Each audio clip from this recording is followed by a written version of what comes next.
एक बार जंगल के बीचों बीच शेरुअस नाम का एक शक्तिशाली शेर रहता था, जो अपनी तेज धरती हिला देने वाली दहाड़ के लिए दूर दूर तक जाना जाता था। हर सुबह शेरू सबसे ऊंची चट्टान पर चढ़ता, गहरी सांस लेता और इतनी शक्तिशाली दहाड़ता कि सभी जानवर सिर्फ सुनने के लिए अपना काम बंद कर देते। एक दिन शेरू का गला खराब था। जब वह चट्टान पर चढ़ा और दहाड़ने की कोशिश की, तो उसके मुंह से सिर्फ एक छोटी सी म्याऊ की आवाज निकली। उलझन में शेरू ने फिर से कोशिश की। म्याऊ। उसने कितनी भी कोशिश की, वह अपनी मशहूर दहाड़ नहीं निकाल सका। जंगल के सभी जानवर खिलखिला उठे।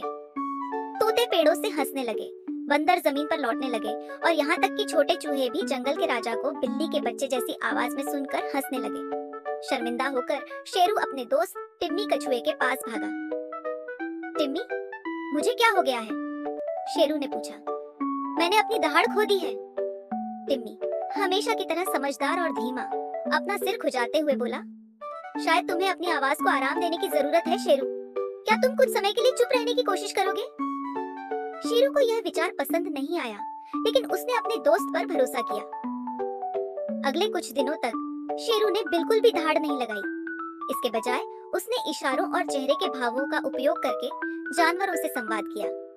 ये पता चला कि उसकी दहाड़ के बिना शेरू को अधिक रचनात्मक होना पड़ा और जल्द ही जंगल हंसी से भर गया, क्योंकि शेरू ने सभी के साथ चार्ट्स खेले।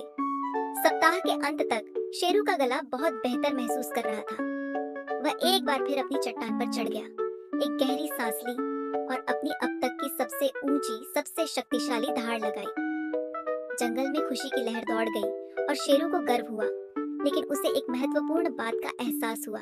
कभी-कभी आपको सुनने के लिए सबसे जोर से दहाड़ने की जरूरत नहीं होती।